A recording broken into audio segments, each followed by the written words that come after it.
Jadwal sepekan. Doa jemaat. Kesan keluarga MDC Batu. Latihan Praise and Worship. Persekutuan Remaja Pemuda Image.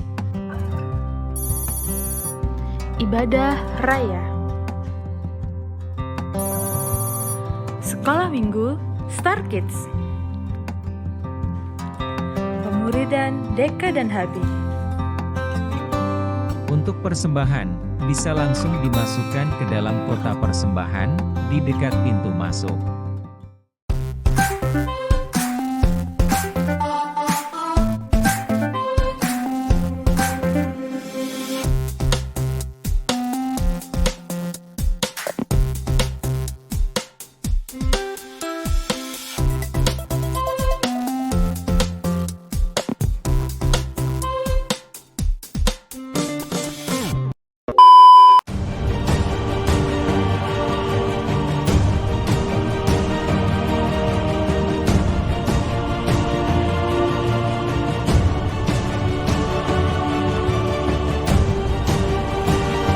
Selamat datang dan selamat beribadah di GKPB MDC Kota Batu.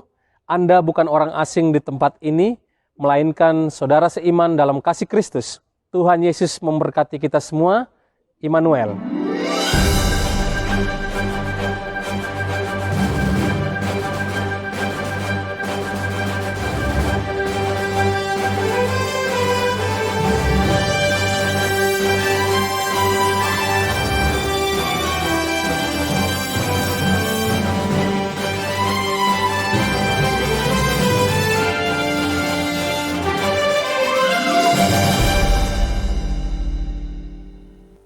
Engkau Allah pencipta langit dan bumi dan segala isinya ya Tuhan.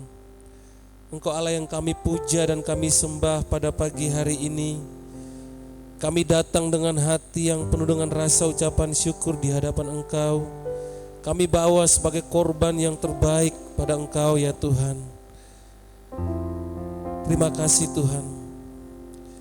Kalau di sepanjang minggu ini Tuhan kami mengalami cinta dan kasih-Mu, kami mengalami berkat-berkat-Mu dalam hidup kami. Kami bersyukur atasnya Tuhan. Terima kasih Tuhan. Dan hari ini kami menyatakan bahwa Engkau Tuhan yang memberkati hidup kami Tuhan. Yang memelihara hidup kami. Terima kasih Tuhan. Terima kasih Tuhan. Biarlah ibadah pagi hari ini ibadah yang sungguh-sungguh menyenangkan hati-Mu. Biarlah ibadah pagi hari ini Engkau hadir di tengah-tengah kami ya Tuhan, melawat setiap kami Tuhan. Terima kasih Tuhan, terima kasih.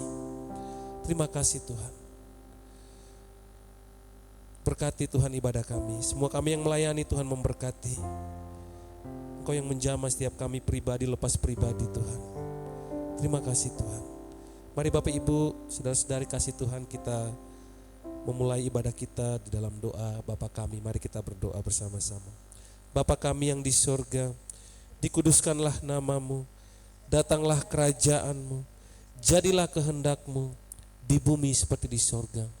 Berikanlah kami pada hari ini makanan kami yang secukupnya, dan ampunilah kami akan kesalahan kami, seperti kami juga mengampuni orang yang bersalah kepada kami. Dan janganlah membawa kami ke dalam pencobaan, tetapi lepaskanlah kami daripada yang jahat, karena Engkau-lah yang empunya kerajaan dan kuasa dan kemuliaan sampai selama-lamanya. Amin ya. Selamat beribadah dan Tuhan Yesus memberkati kita semua. Amin. Shalom, selamat pagi Bapak Ibu Saudara-saudari. Ada sukacita, amin. Amin. Saya mau kasih tahu sama Bapak Ibu Saudara kalau kita bisa melaksanakan kehidupan kita dalam satu minggu ini, itu semua bukan karena kekuatan kita, tapi karena kita ada sampai hari ini karena anugerah Tuhan. Amin. Karena kasih Tuhan. Kita naikkan satu pujian, Ku Ada.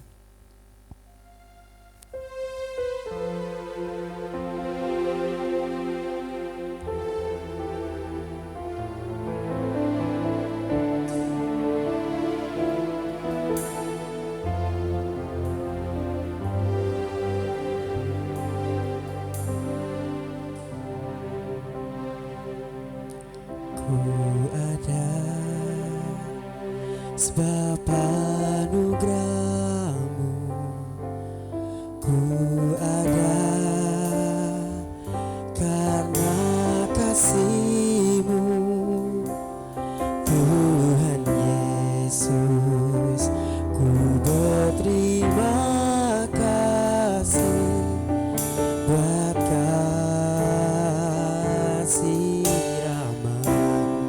Katakan ku ada, ku ada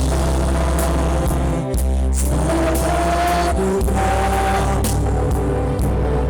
Ku ada karena kasih-Mu Tuhan Yesus. Ku berterima kasih buat kasih rahmat. Terima kasih Yesus, terima kasih Yesus,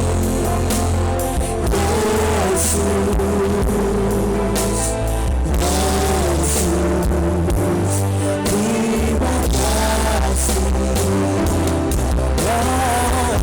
anugerah-Mu buat hidupku sekarang. Ku tak memuji-Mu selamanya. Katakan sekali lagi, kita ada sebab anugerah Tuhan. Ku ada sebab anugerah. Ku ada karena kasih-Mu Tuhan Yesus. Ku berterima kasih buat kasih rahmat. Terima kasih Yesus, terima kasih Yesus, Yesus. Terima kasih anugerah-Mu buat hidupku sekarang. Ku tak memuji-Mu selamanya. Terima kasih Yesus, Yesus. Terima kasih anugerah-Mu buat hidupku sekarang. Ku tak memuji-Mu selamanya.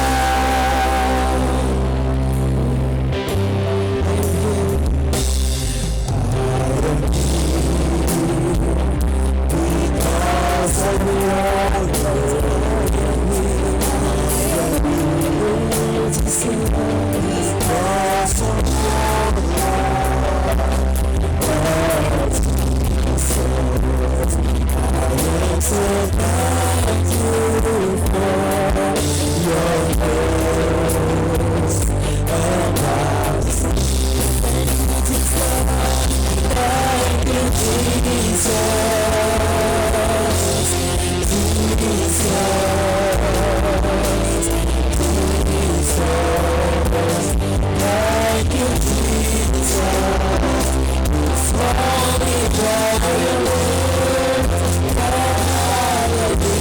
Hallelujah.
Yesus,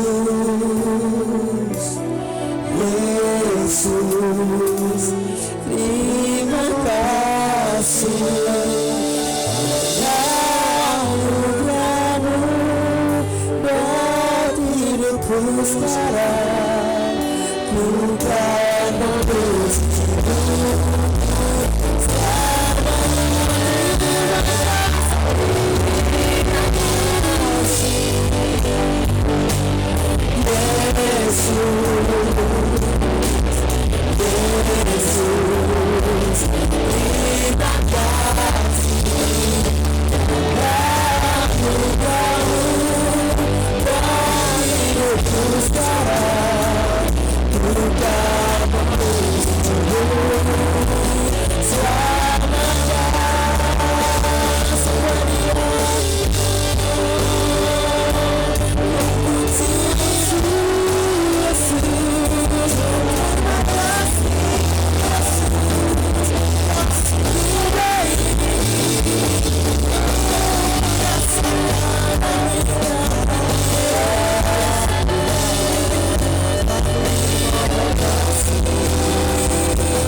seperti firman Tuhan kita yang kemarin, bahwa lembaga pertama yang dibangun oleh Tuhan itu adalah keluarga. Di sini dalam Yosua pasal yang ke-24 ayat 15. Tetapi aku dan seisi rumahku, kami akan beribadah kepada Tuhan. Karena keluargaku adalah sorgaku.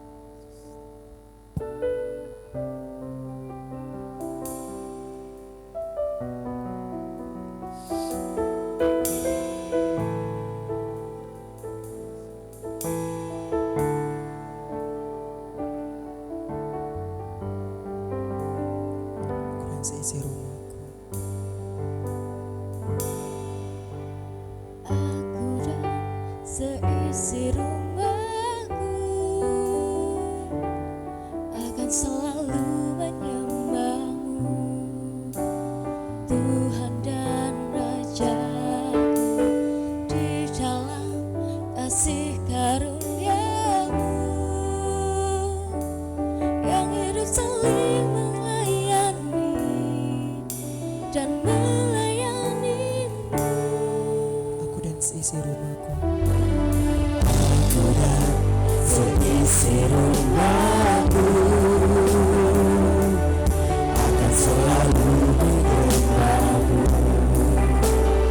Tuhan dan Raja-Ku, di dalam kasih karunia-Mu yang hidup saling melayani dan melayani-Mu. Bila Tuhan menjadi kepala rumah ini, maka depan kehidupan tercurah selalu. Datanglah kerajaan-Mu, jadilah kehendak-Mu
kita beri kemuliaan bagi Tuhan.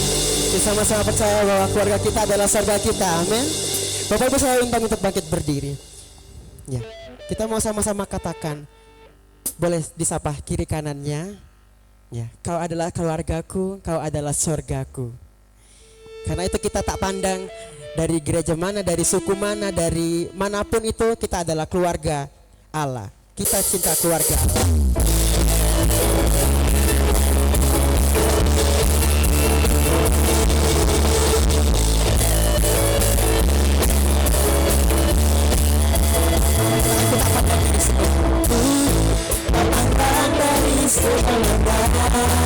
Asal kau berdiri, asal kau berdiri atas firman-Nya. Hatiku seperti hatiku. Engkaulah saudara dan saudariku.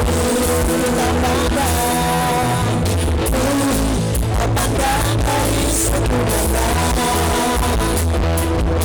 asal kau berdiri atas firman-Nya. Bila hatiku seperti hatiku, engkaulah saudara dan saudariku. Yesus, dalam Yesus kita bersaudara. Dalam Yesus kita bersaudara. Dalam Yesus kita bersaudara. Cinta keluarga, cinta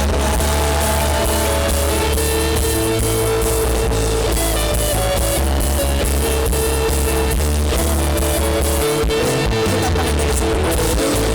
Pandang dari suku mana, asal kau berdiri atas firman-Nya.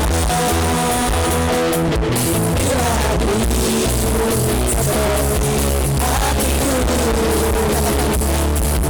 engkaulah saudara dan saudariku.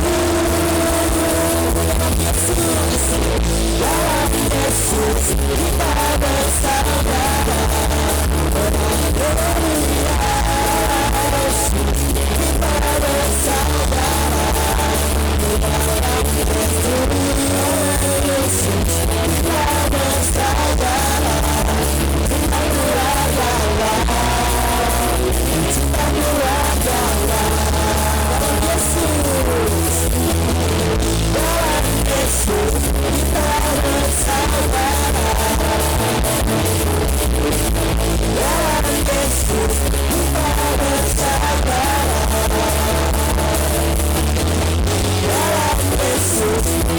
bersaudara.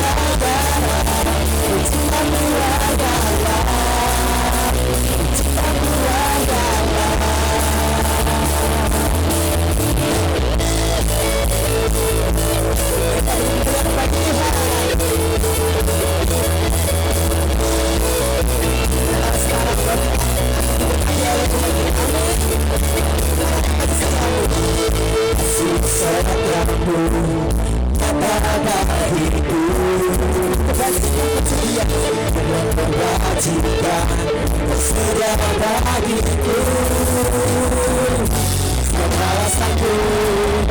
keluarga, cinta keluarga. Sangat besar hatiku.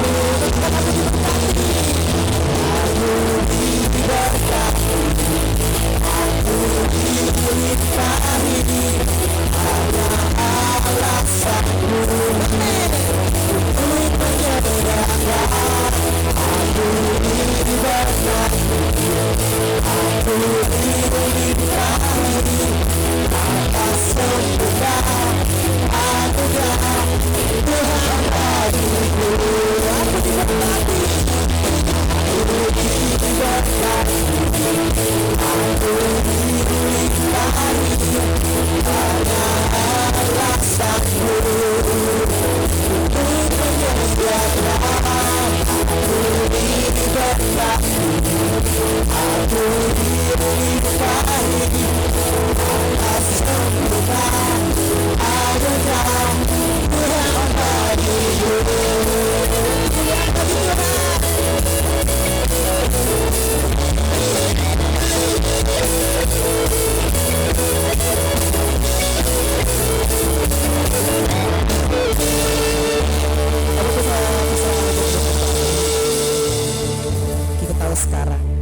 semua kalau keluarga kita adalah surga kita. Kita tidak memandang dari suku manapun, kita adalah keluarga, kita mencintai keluarga Allah. Tuhan pasti memberkati kita dan ada berkat bagi keluargaku.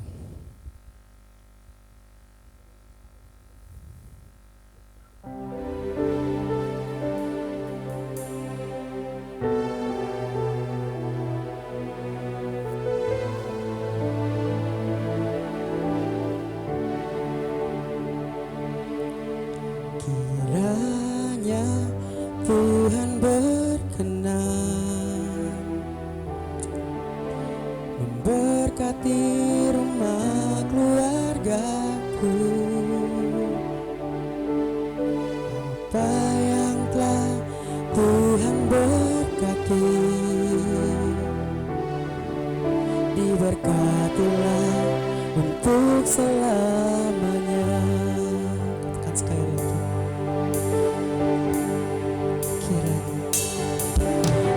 Kiranya Tuhan berkenan memberkati rumah keluargaku. Apa yang telah Tuhan berkati, diberkatilah untuk selamanya. Sebab Tuhan melindungi, sebab Tuhan melindungi, Tuhan menyinari dengan wajah-Nya,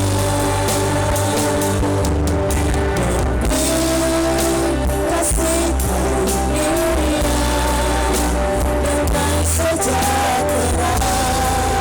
Tuhan Yesus berkati. Katakan pujian dari awal. Kiranya Tuhan berkenan memberkati rumah keluarga. Sama-sama kita katakan. Kiranya Tuhan berkenan memberkati rumah keluargaku.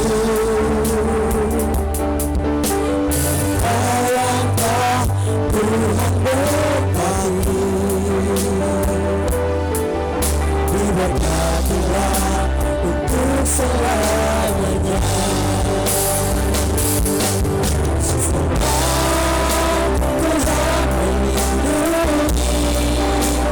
Tuhan menyinari dengan wajah-Nya, kasih karunia damai sejahtera. Tuhan Yesus berkati. Sebab Tuhan melindungi, Tuhan melindungi,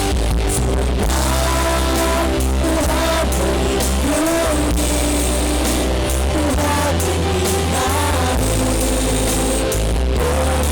sejahtera. Tuhan Yesus berkati. Tuhan melindungi, Tuhan menyinari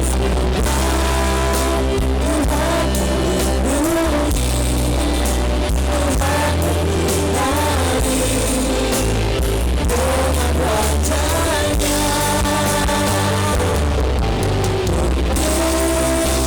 kasih karunia damai sejahtera. Tuhan Yesus berkati.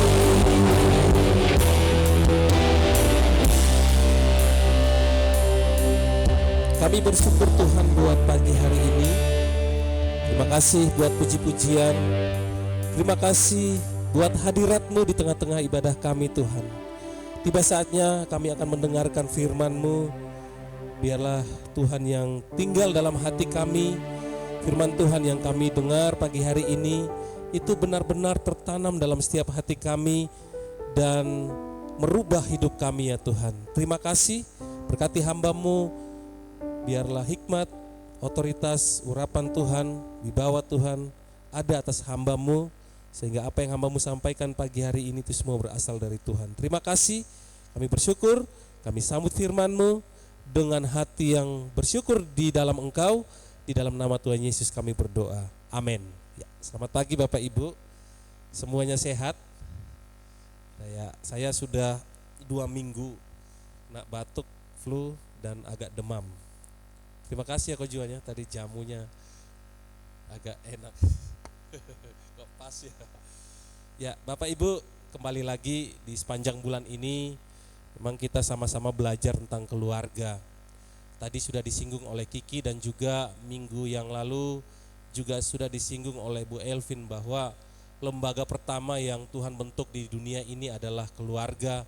Ketika Tuhan menciptakan langit dan bumi dan segala isinya, di hari yang ke-6 Tuhan menciptakan keluarga di sana dan Tuhan memberkati keluarga. Itu sebabnya sebagai orang Kristen, sebagai orang percaya, kita harus percaya, kita harus yakin bahwa kita adalah keluarga yang diberkati oleh Tuhan dan menjadi berkat bagi keluarga kita dan juga bagi banyak orang. Ada banyak orang, banyak keluarga hari-hari ini di luar sana yang mereka tidak menjadi berkat bagi banyak orang di tengah-tengah keluarga. Bahkan mereka diberkati tetapi tidak mau menjadi berkat. Ini yang menjadi pergumulan kita gereja dan keluarga per keluarga. Kita harus menjadi keluarga yang benar-benar ada dalam pergumulan dan kita menjadi keluarga yang diberkati oleh Tuhan dan menjadi berkat bagi banyak orang. Kesaksian, saya lahir dari keluarga yang ayah saya dulu tidak, ya dia orang Kristen dari awalnya Islam dan dia masuk Nasrani, kemudian dia tidak takut Tuhan. Kami pernah mengalami yang namanya kejayaan ya, secara finansial kami tidak kekurangan karena di tahun-tahun 70-an, 80-an orang-orang belum punya bis, kami sudah punya bis. Orang-orang belum punya truk, kami sudah punya truk. Dan pada waktu itu kalau punya truk, punya bis itu orang yang cukup mampu. Ya punya, ya secara finansial mampu. Tetapi karena ayah saya, bapak saya salah jalan, dia jatuh ke dalam dosa dan harta semuanya habis dan dampaknya kepada kami, anak-anak. Kami harus sekolah, kalau saya masih ingat TK dulunya saya ke sekolah, kalau masih ada bapak saya sering bawa bekal, bawa roti yang paling enak. Sampai di mana kami mengalami susah dalam makan. Saya pernah cerita ke siapa namanya, Mas Dharma juga ya, saya pernah kesaksian. Sampai ibu saya bilang begini, "Nak, kalau nanti mama tidak bisa beli beras, kamu pergi main ke rumah tetangga." Ada kebetulan pas di sebelah rumah kami ada tetangga orang Jawa. Ya, kami sudah tahu kalau mereka itu biasanya makan malam jam berapa, karena hampir sama dengan budaya kami. Jadi mama saya suruh kami main ke tetangga pas di jam makan malam mereka. Disitulah kesempatan di mana kami bisa makan bersama dengan mereka. Saya pertama kali makan peyek laron di situ. Sampai badannya mentol-mentol. Karena mereka itu waktu itu pada musim laron dan mereka buat peyek. Disitulah kami merasa kok hidup kami, karena itu masih kecil. Beranjaknya waktu, saya sudah SD, kami melihat situasi ini, kami mulai menyimpan kepahitan kepada bapak kami. Karena pada saat masalah itu, yang menyaksikan ibu saya dan bapak saya itu bertengkar, itu saya. Saya ingat sekali saya masih SD, masih TK 0 besar. Kalau zaman dulu TKA, TKB ya 0 besar. Saya saksikan dengan mata kepala saya. Itu membuat saya kepahitan kepada bapak saya. Dan akhirnya walaupun bapak saya kembali ke ibu saya dan mereka hidup bersama-sama, mereka juga ada bersama-sama dengan kami, itu membuat kami sulit memaafkan bapak kami. Karena dalam pemikiran kami, bapak saya ini sudah membuat kita ini susah, ibu saya punya banyak hutang, dan tiap hari itu ada penagih hutang yang datang, minta utangnya, dan kalau mama saya tidak bisa membayarnya, dia ngambil barang. TV diambil, barang-barang jualan diambil. Kami melihat dan membuat kami terluka lagi. Ibu saya pagi-pagi jam 12 lebih sedikit, dia pergi ke pasar, dia kulaan sayur, dia datang ke rumah, dia jual sayur. Sampai segitunya. Dan situasi ini membuat kita semuanya putus dalam sekolah. Kami punya 11, satunya meninggal, tinggal 10, 11 bersaudara, 5 laki-laki, 5 perempuan. Untungnya kakak saya yang sekarang pendeta di Kalimantan, dulu dia ikut sama orang, tinggal sama orang. Terus kakak saya yang paling besar itu dia bekerja, tetapi gajinya kecil sekali dan sulit untuk menafkahi kami. Kami hancur karena orang tua, karena bapak kami. Kami ada di jalan itu karena bapak saya. Saya merasa kepahitan dengan bapak saya, sulit mengampuni bapak saya. Dan satu kali kami merunding. Kami ada 4 laki-laki, 4 kakak beradik, yang laki-laki kami duduk, kami runding. Kami berniat jahat kepada bapak kami. Ya sudah, kita usir dia, kita pukul dia, kita usir dia, tidak usah membunuh dia. Tapi itu tidak terjadi. Karena kembali lagi kami ingat bahwa apapun yang terjadi itu orang tua kami yang sudah membesarkan kami. Nah, kami dari situasi ini, kami sulit menerima situasi ini. Kami tidak mau menerima situasi ini, di mana kami ada di tengah-tengah situasi yang orang tua kami sangat sulit, dan akhirnya bapak saya juga sakit. Ibu saya juga harus merawat bapak saya bertahun-tahun. Dia sakit sampai di mana dia tidak bisa turun dari tempat tidur. Sampai mohon maaf, dia aktivitas semuanya di tempat tidur. Saya melihat, waduh, ibu saya luar biasa. Sudah disakiti hatinya, tetapi dia masih mau merawat suaminya. Itu membuat kami juga menghargai apa yang ibu kami lakukan. Saya putus sekolah sejak SMA kelas 1, itu pun karena waktu itu ya karena ekonomi juga. Saya sekolah walaupun ibu saya pada waktu itu sudah banyak utang, harus sekolahkan saya, dan saya masuk ke sekolah negeri, STM negeri. Saya keluar karena saya nakal, kemudian saya pindah lagi ke SMA 2 negeri, saya dikeluarkan karena saya nakal, dan akhirnya saya tidak sekolah lagi, putus sekolah. Di tengah-tengah situasi seperti ini, kami harus berusaha bagaimana caranya kami bisa pulang membawa uang. Jadi kalau kami pulang itu kami datang, kami bawa beras. Dulu masih zaman-zaman sekolah itu, kakak saya dia pulang sekolah, dia jadi sopir angkot. Kakak saya yang barusan meninggal beberapa tahun yang lalu, 3-4 tahun yang lalu. Dia jadi sopir angkot, saya jadi keneknya. Jadi kalau saya pulang sekolah, saya udah tahu kalau dia ada di terminal, saya datang, saya jadi keneknya. Dari situlah kami bisa ngambil uang. Nanti dia dapat uang, ini pulang ke rumah, bawa beli beras untuk mama, biar dia bisa masak. Kami terluka. Saya sulit mengampuni bapak saya, dan adik-adik saya juga tidak mau mengampuni bapak saya. Hancur semuanya. Itu ada mamanya Irgi juga, badannya penuh dengan tato. Di mana-mana tato. Jadi tiap kali pulang ke rumah itu darah, berantem. Ya karena itu korban dari ayah bapak kami. Kami sulit mengampuni, dan sampai di mana kami juga berani berkata-kata kotor kepada bapak kami. Kami ada di tengah-tengah keluarga yang tidak diberkati Tuhan. Kami ada di keluarga, kami dibesarkan di keluarga yang tidak menjadi berkat. Itu membuat kami hancur semuanya. Dan pada satu ketika bapak saya dijamah Tuhan. Dijamah Tuhan, dia mengakui semua kesalahannya, kemudian hubungan mereka dipulihkan.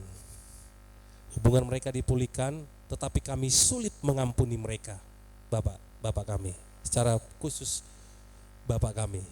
Walaupun hubungan mereka, Bapak dan Ibu saya sudah dipulihkan sama Tuhan, tapi kami anak-anak sulit mengampuni karena kami semuanya hancur. Yang tidak tamat sekolah SMA dengan itu saya sendiri. Saya sendiri, yang lainnya masih tamat SMA. Tapi akhirnya saya bisa ikut paket C. Nah, kami sulit mengampuni Bapak kami karena dia tidak bertanggung jawab dalam mendidik kami, dalam membesarkan kami. Kami melihat dia kasar terhadap ibu kami melihat dia tidak bertanggung jawab, bahkan hal-hal urusan sekolah menjadi kebutuhan kami yang mendasar, yang paling utama, itu tidak diperhatikan. Kami datang minta, Bapak mau beli buku, enggak bisa. Oh, Bapak mau beli ini, enggak mau dikasih, karena enggak punya uang. Sampai segitunya. Dan ketika keluar ibu saya dan bapak saya dipulihkan, ekonomi mereka mulai membaik. Dan akhirnya mereka bisa punya rumah sendiri, dan kami juga bisa menikmati itu.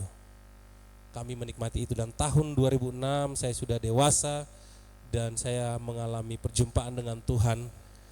Saya mengalami pertobatan. Disitulah baru saya mengampuni bapak saya. Dan saya bicara kepada adik-adik saya dan mereka mengampuni bapak saya. Bertahun-tahun kami sulit melepaskan pengampunan.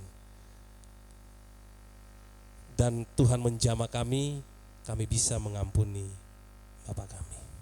Bapak Ibu Saudara kasih Tuhan, melalui kesaksian ini penting sekali yang sudah ada beberapa keluarga. Saya tidak berpengalaman dalam keluarga karena saya baru menikah 8 tahun. Tapi saya belajar dari keluarga dari hubungan bapak dan ibu saya. Saya belajar banyak hal di situ. Ada beberapa yang keluarga, ada Kojuan, ada Kak Roni, ada Bu Retno, ada Mas Raga, ada ibu mertua saya, ada Om Musa, ada Mas Dharma. Ya, kita juga bisa melihat keluarga kita. Makanya anak-anak harus menghargai orang tuanya. Apapun yang terjadi, seburuk-buruk apapun orang tua kita harus menghargai mereka. Saya belajar dari keluarga saya. Dan ketika orang tua saya dipulihkan, kami menikmati berkat Tuhan itu. Kami tidak pindah-pindah rumah lagi, kami punya rumah sendiri, dan kami bisa saling mengampuni. Itu yang paling penting. Dan kami menjadi berkat, kami berusaha untuk menjadi berkat bagi banyak orang. Nah, Bapak Ibu Saudara kasih Tuhan, kalau berbicara tentang keluarga yang diberkati dan menjadi berkat, itu harus dimulai dari kita, kepala keluarga. Karena ya memang benar, kita diciptakan laki-laki dan perempuan, yang laki-laki itu menjadi kepala keluarga. Itu harus dimulai dari situ. Saya sadar benar bahwa semuanya itu ditentukan dari bapak saya. Kalau bapak saya tidak salah jalan pada waktu itu, saya pikir dia akan bisa membawa kami semua keluarga itu menjadi keluarga yang diberkati dan menjadi berkat bagi banyak orang. Tapi karena bapak saya salah jalan, keluarga kami hancur. Tapi akhirnya memang dipulihkan, tapi butuh waktu yang sangat-sangat panjang. Sampai saya usia 28 tahun atau 27 tahun, baru saya melihat keluarga saya dipulihkan. Bayangkan, dari TK sampai saya usia 27 tahun, baru dipulihkan. Sangat lama.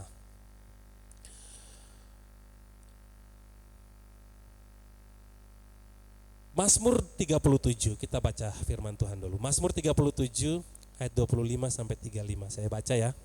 Mazmur 37 ayat 25 sampai 35. Dahulu aku muda, sekarang telah menjadi tua. Tetapi tidak pernah kulihat orang benar ditinggalkan atau anak cucunya meminta-minta roti. Tiap hari ia menaruh belas kasihan dan memberi pinjaman, dan anak cucunya menjadi berkat. Jauhilah yang jahat dan lakukanlah yang baik, maka engkau akan tetap tinggal untuk selama-lamanya. Sebab Tuhan mencintai hukum dan ia tidak meninggalkan orang-orang yang dikasihinya. Sampai selama-lamanya mereka akan terpelihara, tetapi anak cucu orang-orang fasik akan dilenyapkan. Orang-orang benar akan mewarisi negeri dan tinggal di sana senantiasa. Mulut orang benar mengucapkan hikmat dan lidahnya mengatakan hukum. Taurat Allahnya ada di dalam hatinya, langkah-langkahnya tidak goyah. Orang fasik mengintai orang benar dan berikhtiar membunuhnya. Tuhan tidak menyerahkan orang benar itu ke dalam tangannya. Ia tidak membiarkannya dinyatakan fasik pada waktu diadili. Nantikanlah Tuhan dan tetap ikutlah jalannya, maka ia akan mengangkat engkau untuk mewarisi negeri dan engkau akan melihat orang-orang fasik dilenyapkan. 35. Aku melihat seorang fasik yang gagah sombong, yang tumbuh mekar seperti pohon aras Libanon. Bapak Ibu Saudara kasih Tuhan, dari kisah ini Daud dia menulis Mazmur pasal yang ke-37 ini. Daud membandingkan keberhasilan orang fasik dengan orang benar yang takut akan Tuhan. Jadi ada perbandingan orang fasik dan orang benar yang takut akan Tuhan. Nah, tanpa mengandalkan Tuhan, bisa saja orang fasik mengumpulkan kekayaannya. Benar tidak ya? Tanpa mengandalkan Tuhan.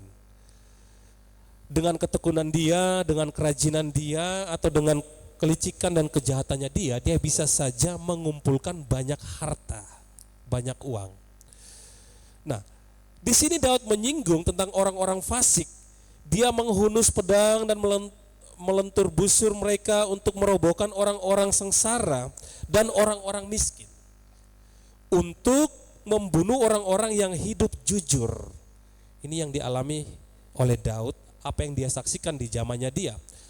Itu sebabnya Daud berkata juga demikian, hidup orang fasik bisa saja seperti secara materi diberkati, tetapi atau namun tidak mungkin menjadi berkat secara rohani.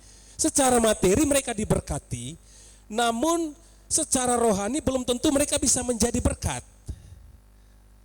Bahkan diri orang fasik sendiri pun akan berakhir dalam kebinasaan, kata Daud. Karena sedikit waktu lagi maka lenyaplah orang fasik. Itu ada di ayat yang ke-10. Sesungguhnya orang-orang fasik akan binasa, kata Daud.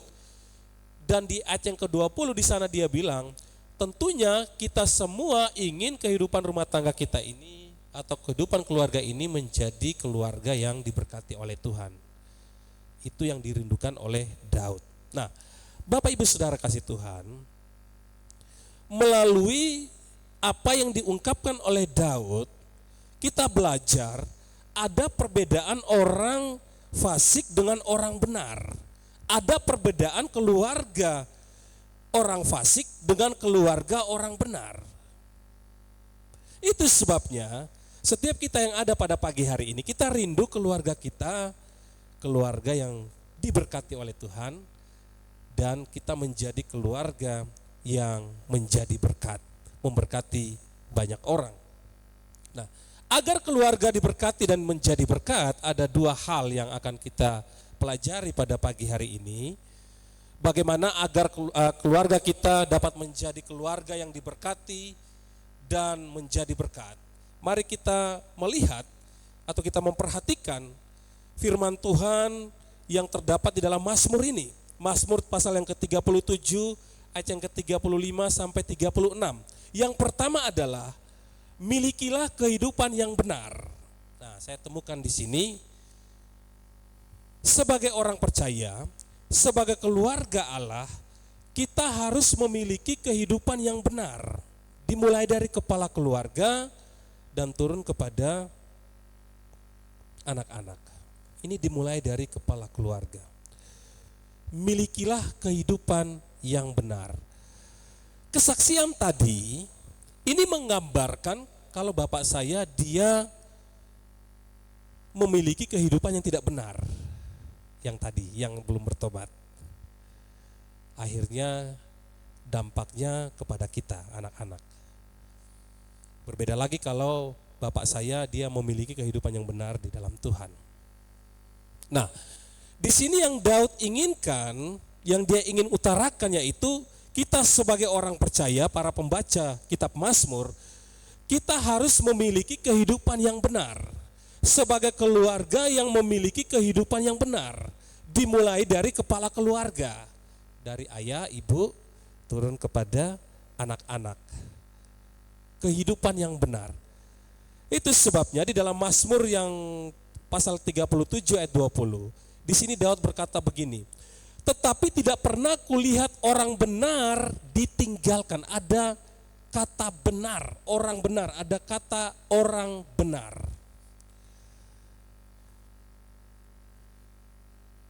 Tidak pernah kulihat orang benar ditinggalkan oleh Allah. Orang benar tidak didefinisikan sebagai orang yang tidak pernah berbuat dosa atau kesalahan. Ya pasti ada ya celah, dikit-dikit pasti ada.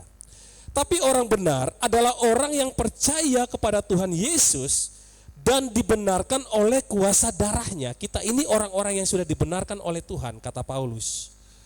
Ketika Tuhan Yesus Kristus mati di atas kayu salib, kita dibenarkan oleh Tuhan. Pelanggaran-pelanggaran kita sudah dihapuskan oleh Tuhan, sudah dilunaskan oleh Yesus melalui kematian Dia, kematian Kristus di atas kayu salib. Nah, sebab kamu tahu bahwa kamu telah ditebus dari cara hidupmu yang sia-sia, yang kamu warisi dari nenek moyangmu. Yaitu itu bukan dengan barang yang fana, bukan pula dengan perak dan atau emas, melainkan dengan darah yang mahal, yaitu darah Kristus yang sama seperti darah anak domba yang tak bernoda dan tak bercacat. 1 Petrus 18 ayat yang ke-19.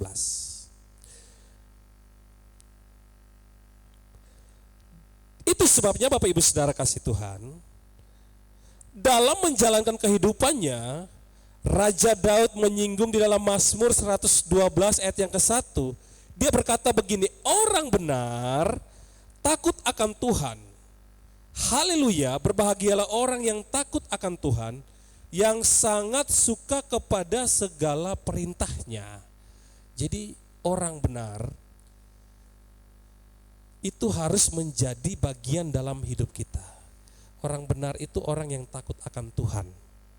Nanti kita belajar seperti apa orang yang takut akan Tuhan. Keluarga yang menjalankan roda kehidupan dengan benar, Bapak Ibu Saudara kasih Tuhan, pasti akan harmonis. Saudara bisa praktekkan di rumah. Kalau menjalankan roda kehidupan dengan benar, otomatis pasti akan harmonis. Pasti akan harmonis. Keluarga akan menjadi keluarga yang diberkati dan menjadi berkat bagi banyak orang di sekitar kita. Ini pasti. Nah, masing-masing anggota keluarga, baik suami, istri, dan anak-anak yang bertanggung jawab menjalankan peran mereka. Jadi suami, istri, anak-anak itu saling bertanggung jawab menjalankan perannya mereka. Bukan karena mereka takut kepada orang tua, bukan karena mereka takut kepada manusia, tetapi mereka sungguh-sungguh takut kepada Tuhan. Itu sebabnya Yosua berkata bahwa aku dan seisi rumahku akan beribadah kepada Tuhan yang benar. Takut kepada Tuhan. Kalau kita lihat takut kepada Tuhan ini mencakup kehidupan yang senantiasa mendekatkan diri kepada Tuhan. Mari kita mau mengoreksi keluarga kita, pribadi kita sebagai kepala keluarga. Apakah kita dari pribadi kita senantiasa mendekatkan diri kepada Tuhan sehingga itu berdampak kepada anak-anak kita? Ataukah sampai sejauh ini kita tidak, kehidupan rohani kita itu tidak dekat dengan Tuhan, kita malah menjauhkan diri dari Tuhan, dan akhirnya itu berdampak kepada anak-anak kita, sehingga apa yang dikerjakan oleh anak-anak kita itu mereka menjadi pribadi-pribadi yang tidak bertanggung jawab, termasuk diri kita sebagai orang tua.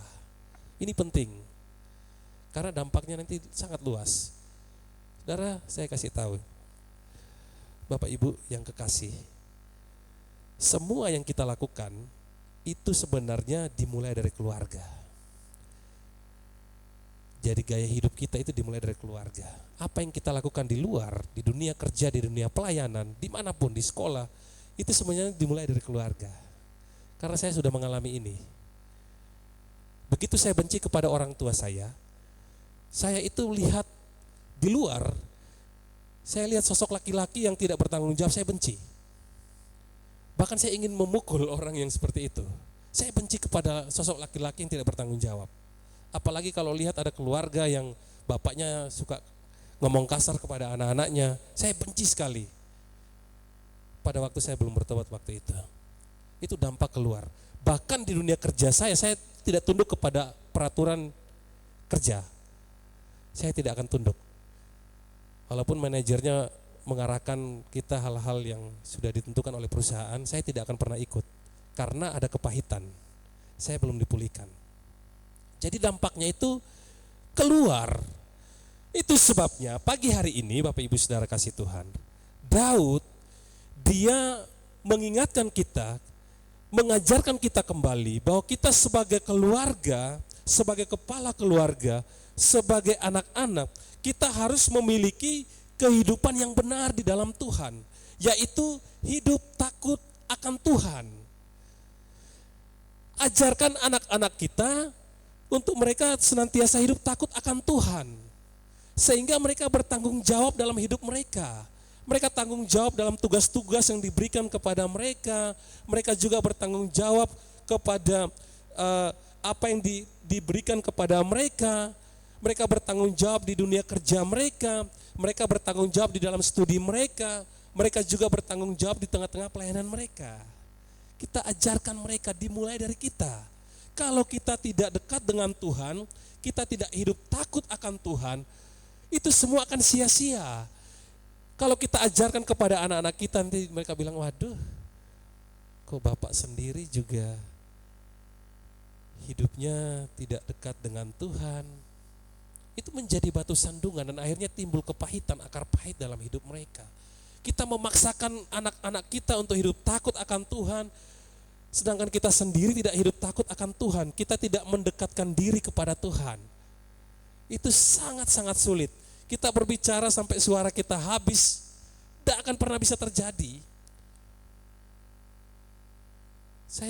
Itu saya alami. Orang tua saya ketika kembali dengan ibu kami dan ayah saya harus membuktikan dirinya. Pada waktu itu, ya memang masih ada kesalahan-kesalahan yang dia buat.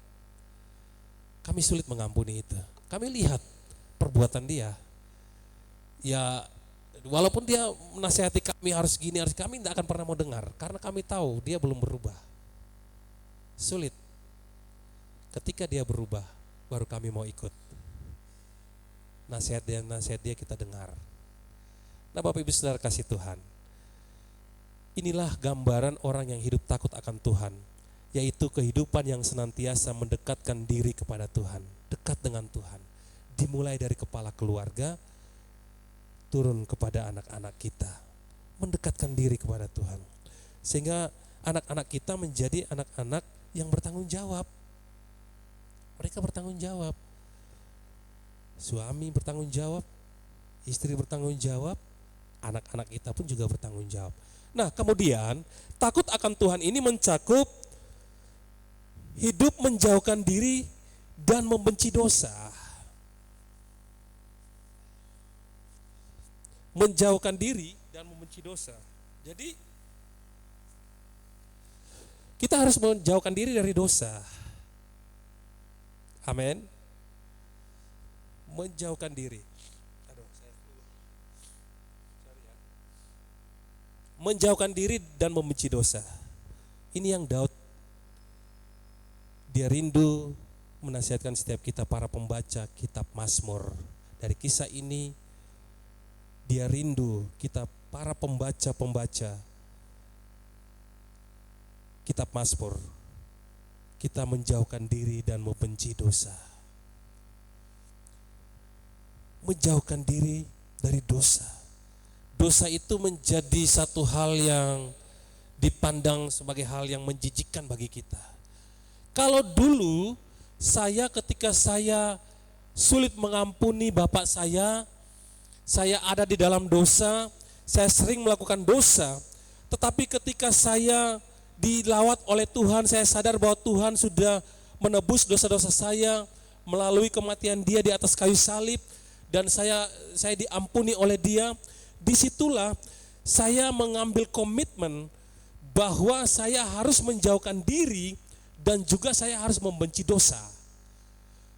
Mengampuni itu harus menjadi bagian dalam hidup saya. Saya harus ampuni bapak saya. Tidak boleh ada dalam hidup saya karena itu dosa. Dosa tetap dosa. Dan disitulah saya mengampuni bapak saya. Menjauhkan diri dari dosa, membenci dosa. Inilah gambaran orang yang memiliki kehidupan yang benar di dalam Tuhan. Takut akan Tuhan, menjauhkan diri dari dosa, membenci dosa. Kemudian takut akan Tuhan ini mencakup juga melakukan kebenaran firman Tuhan dalam praktek kehidupan sehari-hari. Melakukan kebenaran firman Tuhan dalam praktek hidup sehari-hari. Jadi kita sebagai orang tua, sebagai teladan bagi keluarga kita harus melakukan kebenaran, mempraktekkan kehidupan firman Tuhan itu dalam kehidupan kita sehari-hari. Itu harus diterapkan. Kalau satu kali saya ingat, waktu itu ibu saya karena sudah kepepet, banyak penagih hutang datang, ibu saya ada di dalam rumah. Dia bilang, jangan bilang-bilang. Bilang saja, ibu tidak ada. Karena tidak ada uang untuk bayar. Kami harus menipu.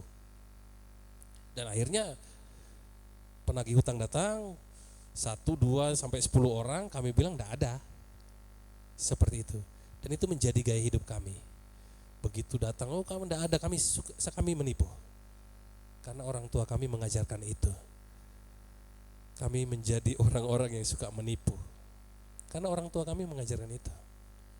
Bapak Ibu Saudara kasih Tuhan, firman Tuhan hari ini mengajarkan kepada kita. Kita sebagai orang tua, mari kita menjadi teladan yang baik bagi keluarga kita.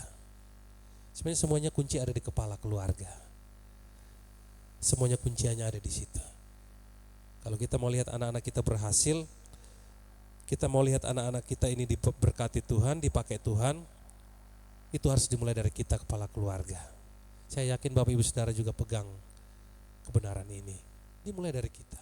Bapak Ibu Saudara kasih Tuhan, mari kita mau mendoakan suami kita, istri kita, anak-anak kita juga mendoakan orang tua kita. Sehingga mereka memiliki kehidupan yang takut akan Tuhan. Demikianlah juga mari kita mulai dari diri kita pribadi. Kita harus senantiasa berusaha menjadi orang yang takut akan Tuhan dan rendah hati. Itu sebabnya dalam Amsal 22 ayat yang keempat di sini dikatakan begini.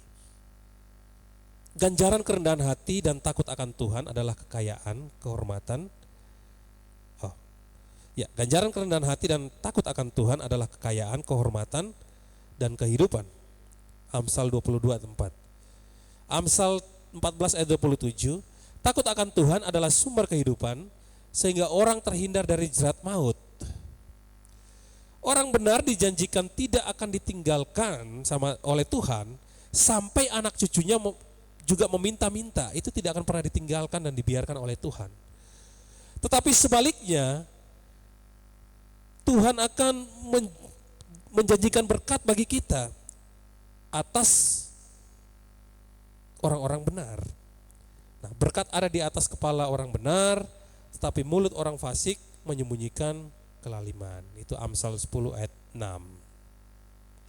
Jadi yang pertama di sini yang kita pelajari, agar keluarga kita ini diberkati oleh Tuhan, sangat sederhana kalimatnya. Milikilah kehidupan yang benar di dalam Tuhan. Apa itu kehidupan yang benar di dalam Tuhan? Takut akan Tuhan, yaitu kehidupan yang senantiasa mendekatkan diri kepada Tuhan, menjauhkan diri dari dosa dan membenci dosa, dan juga melakukan kebenaran firman Tuhan dalam praktek kehidupan sehari-hari. Sederhana kan? Tapi sulit kita lakukan. Ya termasuk saya. Kadang-kadang sulit, tapi saya bergumul. Saya yakin ada Roh Kudus. Amin. Ada Roh Kudus yang menolong kita. Itu yang pertama. Yang kedua, agar keluarga kita diberkati dan menjadi berkat bagi banyak orang. Yang kedua adalah praktekanlah kehidupan yang penuh dengan kemurahan dan belas kasihan. Kemurahan dan belas kasihan. Kita lihat Mazmur 37 ayat 26. Di sini dikatakan begini. Tiap hari ia menaruh belas kasihan dan memberi pinjaman, dan anak cucunya menjadi berkat. Hidup dengan penuh belas kasihan. Kasih. Hidup penuh dengan kasih. Sehingga kita menjadi berkat bagi banyak orang. Bapak Ibu Saudara kasih Tuhan, saya tahu ada banyak hal yang Tuhan percayakan bagi kita keluarga-keluarga yang ada. Dan biarlah apa yang Tuhan percayakan kepada kita keluarga-keluarga yang ada ini, kita pakai untuk menjadi berkat, untuk mengasihi keluarga kita dan mengasihi jiwa-jiwa yang kita layani. Amin. Ada banyak sekali tanggung jawab yang Tuhan berikan kepada kita. Ada banyak sekali perkara-perkara yang besar yang ada di dalam setiap kita keluarga-keluarga yang ada. Biarlah itu kita pakai untuk menjadi berkat, untuk hidup mengasihi, hidup penuh dengan belas kasih, saling mengampuni, saling memaafkan, saling berbelas kasih, saling mendoakan, saling menopang. Itu yang harus terjalin dalam hidup kita. Itu sebabnya Daud, dia melalui suratnya, melalui tulisannya, pernyataannya dia dalam Mazmur 37 ayat 26. Dia berkata bahwa tiap hari ia menaruh belas kasihan dan memberi pinjaman, dan anak cucunya menjadi berkat. Anak cucunya menjadi berkat. Galatia pasal yang ke-6 ayat yang ke-7. Di sini dikatakan begini, jangan sesat, Allah tidak membiarkan dirinya dipermainkan, karena apa yang ditabur orang itu juga yang akan dituainya. Galatia 6 ayat yang ke-10. Janganlah kita jemu-jemu berbuat baik, karena apabila sudah datang waktunya kita akan menuai jika kita tidak menjadi lemah. Galatia 5 ayat 22 saya baca terus, ini bagus sekali. Orang yang kaya secara materi ini belum tentu otomatis kaya dalam kemurahan, ya kan? Tidak jarang kita melihat orang yang semakin kaya itu semakin kikir, ya kan, dan tidak mau peduli dengan orang lain. Jadi kita butuh Roh Kudus. Roh Tuhan harus ada dalam hidup kita. Galatia 5 ayat 22. Tetapi buah roh ialah kasih, sukacita, damai sejahtera, kesabaran, kemurahan, kebaikan, kesetiaan, dan lain. Jadi Bapak Ibu Saudara kasih Tuhan, milikilah kehidupan yang penuh dengan kemurahan dan belas kasihan. Kita akan menjadi berkat bagi banyak orang. Keluarga kita, ketika kita diberkati, kita akan menjadi berkat. Menjadi berkat ini tidak saja berbicara tentang, tadi kan disinggung, memberikan pinjaman, itu kan sebenarnya hanya sebagai gambaran. Wah, kalau di zaman sekarang dikasih pinjam nanti tidak dikembalikan.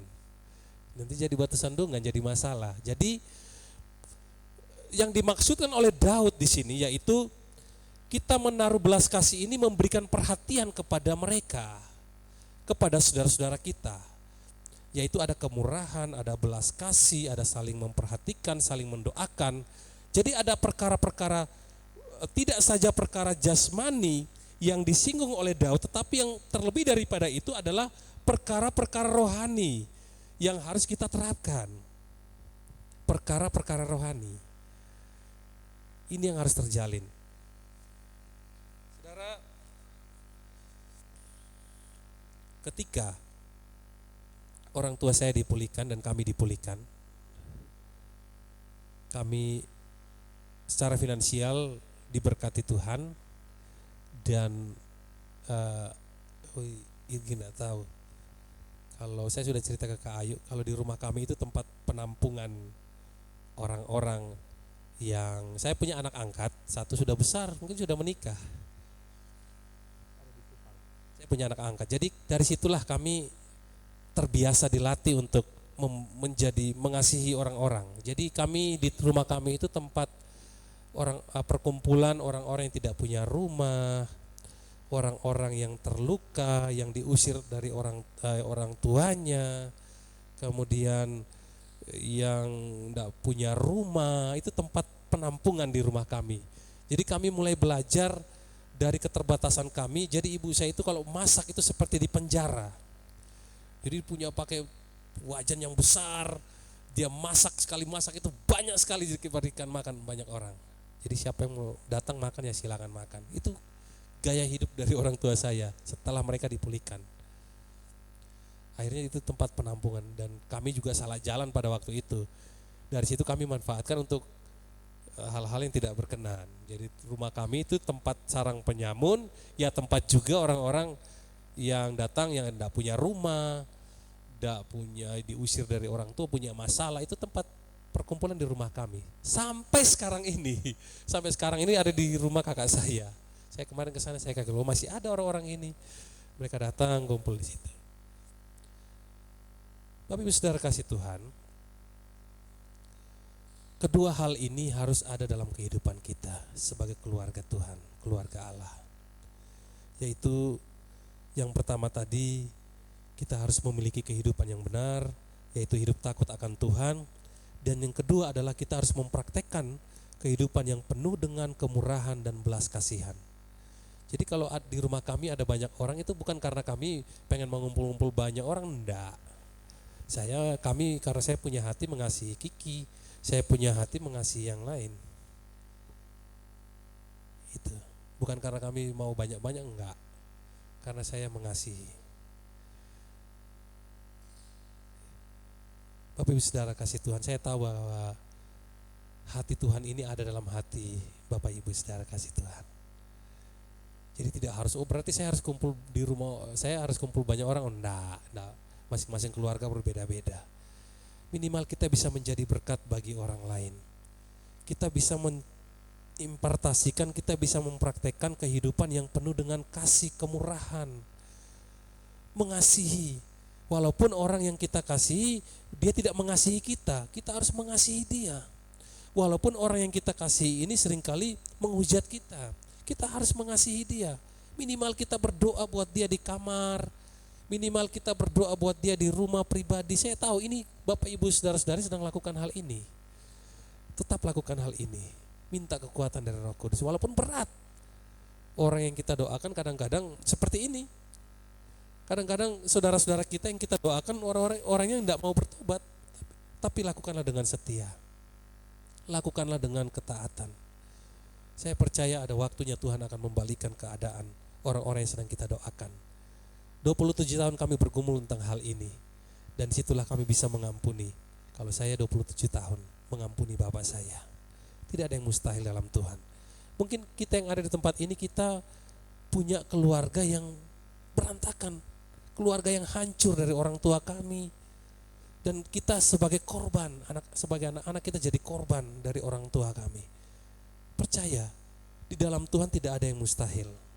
Doakan dia, walaupun itu butuh ketekunan, walaupun itu butuh banyak waktu untuk kita bisa bergumul, tapi lakukanlah itu dengan setia. Saya percaya itu pasti akan terjadi. Saya tahu ketika kami mengalami masalah dalam keluarga, kakak saya yang perempuan yang sekarang ada di Kalimantan, dia jadi hamba Tuhan juga di Kalimantan, melayani di sana. Dia bergumul berdoa untuk kami. Dia sebut namanya satu-satu, dia berdoa. Saya tahu waktu itu saya datang ke tempat tinggalnya karena dia ikut orang, dia harus tinggal di orang. Dia bekerja di rumah orang sebagai asisten rumah tangga dan dia juga harus bekerja dengan bisnisnya dia juga. Dia berdoa bergumul untuk kita.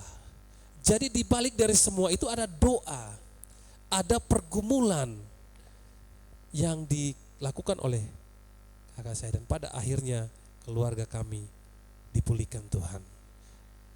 Jadi kalau ada pergumulan hidup yang kita alami sampai pada pagi hari ini, mari kita berdoa buat mereka dengan tak henti-hentinya. Berdoa buat mereka. Tidak ada yang mustahil dalam Tuhan, Kak. Ampuni orang tua kita. Seburuk-buruk apapun orang tua kita, pasti dia mau yang terbaik bagi kita. Ampuni mereka. Doakan buat kepada mereka. Lepaskan pengampunan. Dan juga mungkin sampai sejauh ini kita sebagai orang tua, kita belum bisa memberikan teladan yang baik kepada anak-anak kita. Pagi hari ini kesempatan. Kita mau berbalik kepada Tuhan. Kita minta pengampunan dari Tuhan. Kita minta kemampuan dari Roh Kudus memampukan kita sehingga kita bisa menjadi teladan yang baik bagi anak-anak kita. Sehingga nanti itu dampaknya akan kita alami. Anak-anak kita akan bertanggung jawab, kita pun juga akan hidup bertanggung jawab karena kita hidup takut akan Tuhan. Bapak Ibu Saudara kasih Tuhan, saya percaya bahwa tidak ada di antara kita yang mau masuk dalam golongan orang fasik. Atau ada yang mau masuk dalam golongan orang fasik? Ada? Boleh angkat tangan. Kiki? Tidak ada yang mau. Di sini Tuhan bilang melalui firman Tuhan, orang fasik akan binasa. Orang fasik tidak akan bisa menikmati seperti orang benar. Anak cucunya tidak akan pernah meminta-minta roti. Dia akan hidup diberkati oleh Tuhan. Tidak ada yang mau masuk dalam golongan orang fasik, tidak akan ada yang mau. Saya pun juga. Waduh, tidak akan mau saya jadi hidup dari orang fasik. Itu sebabnya Bapak Ibu Saudara kasih Tuhan, mari kita bersikap sebagai orang-orang percaya yang hidup menjadi orang-orang yang benar, ya kan? Hidup sebagai orang-orang yang benar. Keluarga yang diberkati oleh Tuhan. Dimulai dari kepala keluarga dan itu akan turun kepada anak-anak kita. Saya belajar banyak hal dari orang tua saya. Karena saya masih usia pernikahan kami masih 8 tahun. Masih kalau anak SD masih kelas 2 SD. Banyak hal yang harus kami pelajari. Ya ada yang lebih lama usia pernikahannya, Om Musa, Tante Berli, Coach Juan. Lebih lama. Kami baru 8 tahun. Tapi saya belajar banyak hal dari keluarga saya. Itu sebabnya di dalam keluarga saya dan buat kami belum punya anak, jadi tapi ada banyak anak rohani. Kadang-kadang kami nasihat mereka juga ya, aduh agak gemas-gemas gimana gitu. Tapi tidak bisa kita paksa. Karena mereka melihat teladan kita. Mereka akan lihat.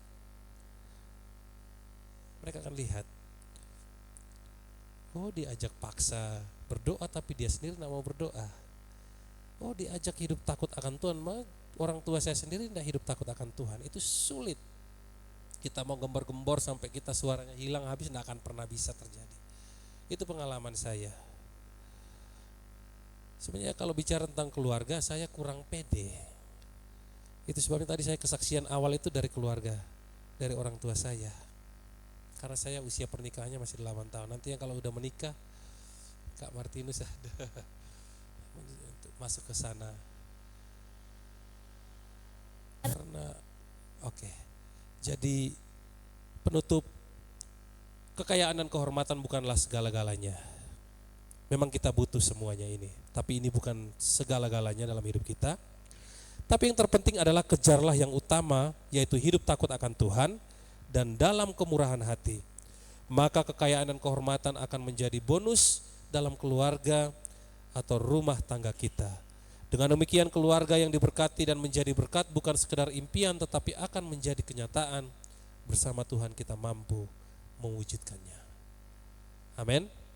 Kita akan menjadi keluarga yang diberkati dan menjadi berkat. Mari kita tundukkan kepala kita. Yang pemain musik bisa maju ke depan.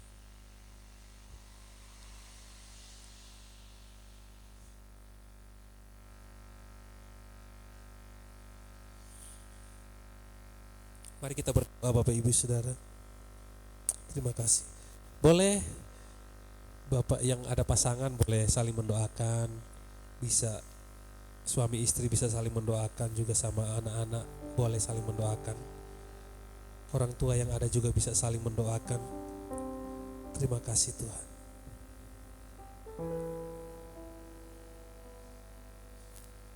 Tuhan, kami bersyukur buat pagi hari ini.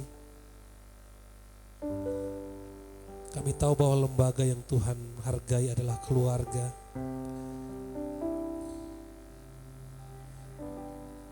Kami tahu bahwa semua yang terjadi di tengah-tengah aktivitas kami ini dimulai dari keluarga. Itu sebabnya Tuhan tidak mau terjebak dalam kehidupan orang fasik. Dan biarlah gereja ini menjadi gereja yang sehat, dimulai dari keluarga-keluarga yang ada. Keluarga-keluarga yang takut akan Tuhan, hidup benar di dalam Tuhan. Tuhan tolong. Segala persoalan hidup yang sedang kami hadapi ini, biarlah Tuhan yang bersama-sama dengan kami untuk menyelesaikan persoalan hidup yang kami hadapi. Kami menjadi keluarga yang kuat di dalam Tuhan. Kami menjadi berkat bagi banyak orang. Terima kasih Tuhan.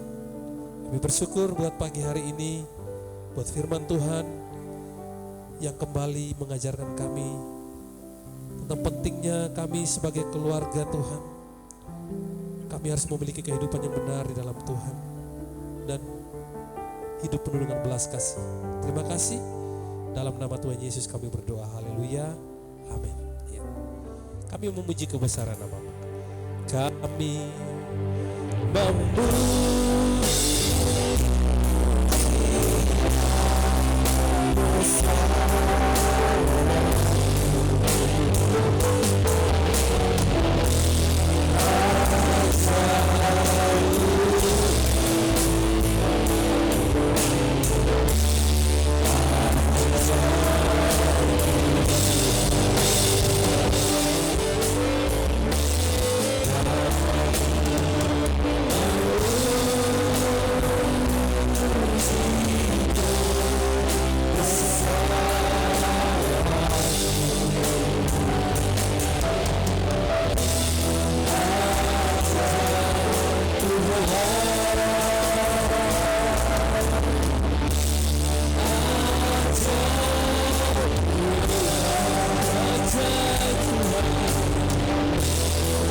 Kami memuji kebesaran-Mu ya Tuhan.